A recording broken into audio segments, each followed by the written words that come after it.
Recognizing the member for Kelowna Mission.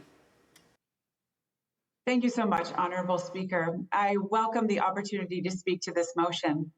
And I rise today to confront a glaring contradiction in what we just heard. This government, with a flourish of rhetoric, moved a motion that claims to champion economic development in the creative industries. The member previous just spoke of Spider-Verse, and I want to remind him that the CGI was actually done in Kelowna. Yet, in the shadows of the grand declarations that we've just heard, they stealthily passed Bill 3, slashing the regional and distant location tax credit, which was a lifeline for the animation industry in the Okanagan. The irony is as thick as the gloss over the truth that I just heard from the previous member. I rise today not just as the representative from the vibrant region of Kelowna, but also to voice the concerns from many of our local animation industries now under threat due to the government's recent policy decisions regarding Bill 3. Specifically, I want to address this removal of the regional and distant location tax credit under Section 84 of this bill, which was a change that the Minister of Finance justified by claiming it was a need to close a loophole. Let's set the record straight.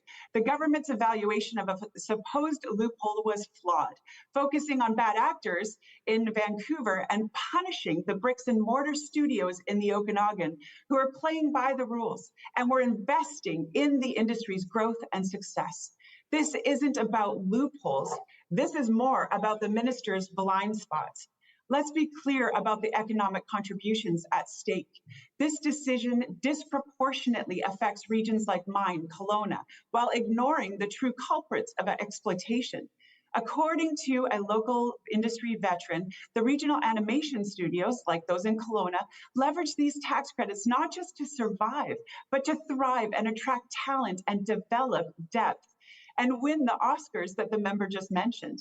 This sector has not only brought immense creativity and innovation to our community, but also significant economic benefits. A funded study by the Ministry of Tourism and Sport confirms a whopping $250 million in regional economic activity in just 5 years from our digital media sectors, 14% of their total punch. The Minister of Finance assertion? Well, the removal of this tax credit is just a mere rounding error, she claims.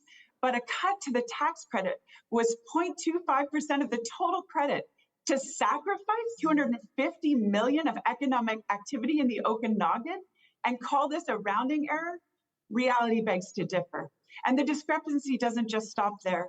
This government is penalizing the pioneers of this clean, future-proof industry in the Okanagan while doling out billions in incentives and tax credits to other large industry. Stakeholders like Creative BC and local entrepreneurs were left in the dark, blindsided by a decision that could capsize this industry that's been a beacon of innovation and economic stability in our region. And let's talk about the competition.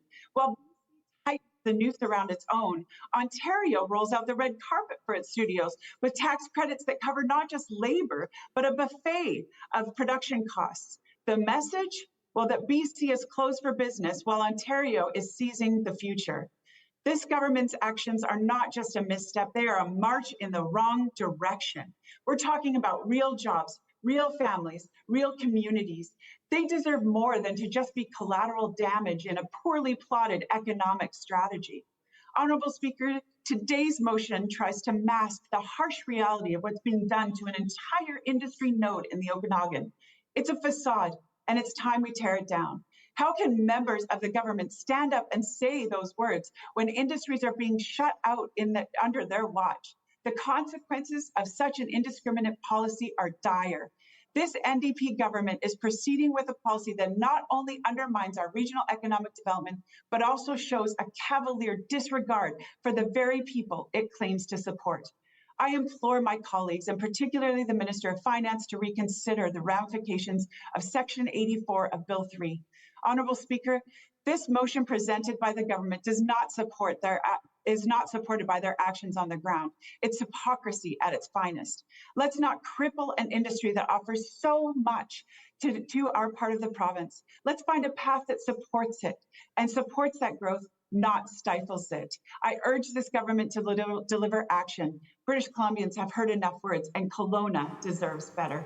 Thank you, Honourable Speaker. Thank you, member.